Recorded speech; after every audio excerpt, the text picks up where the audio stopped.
He was once one of China's most powerful and popular leaders whose spectacular fall from grace made global headlines. Bo Xilai will be tried by Chinese authorities on a number of charges related to corruption. It has been more than a year since the downfall of the former Communist Party chief of Chongqing, a sprawling metropolis of over 28 million people in southwest China. Anand Naidoo reports. It's a case that's rocked the Chinese political establishment. Bo, a former rising political star in China, will face charges of bribery, embezzlement and abuse of power. Chinese leaders at that time had made clear there would be zero tolerance for corrupt officials. No organization or individual has the privilege of overstepping the Constitution, and we do not allow any favoritism or abuse of power. Bo hasn't been seen in public for 16 months. The allegations against him go back a decade and include improper relations with several women, a charge cited last fall in his ouster from China's ruling Communist Party. Chinese authorities also accuse him of involvement in the cover-up of his wife's murder of Neil Hayward, a British businessman.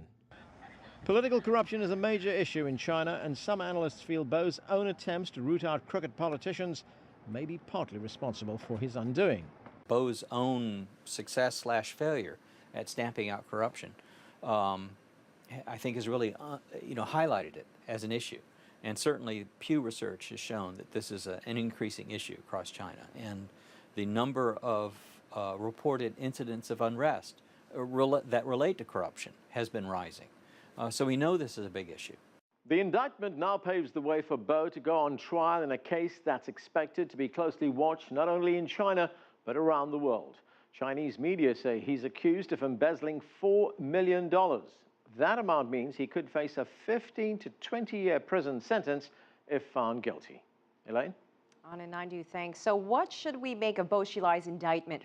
Earlier, I spoke with Scott Bates of the Center for National Policy, and I asked him what this says about the Chinese government's promise to root out corruption. Well, really, this is a very important moment in Chinese political history for a couple of reasons. First, the Chinese people more and more won't tolerate this kind of corruption, and the party leadership knows that. So what might in the past have been able to sweep under the carpet isn't possible now. It's in the public eye. And I actually view this kind of trial, this kind of indictment, as a leading indicator that the system is beginning to work. It shouldn't be seen as a failure of the system. Quite the opposite. When there aren't any corruption trials, that's when you should begin to worry about the integrity of a political system. Well, that being said, how soon do you think before we see a trial and the conclusion of this whole thing? You know, I'd expect this trial to be fairly swift. I can't imagine that the leadership wants this issue to go on for too long. It's already been well over a year now. Evidence has been compiled by prosecutors. And in the Chinese system, it does go quicker than the U.S. system with all of its procedural intricacies. So I'd expect this to move fairly quickly, especially because Bo Xilai refuses to accept the legitimacy of the charges. So I don't imagine he'll do a very vigorous defense. What kind of message does this send, if any message at all? Well, I think the important message here is that the Chinese leadership is taking seriously that there's a corruption problem in certain parts of the party and in government, from local to the top. Now, the real question is going to be, is the trial put on, seen as fair, and are procedures followed? And will this be the last trial of a high official?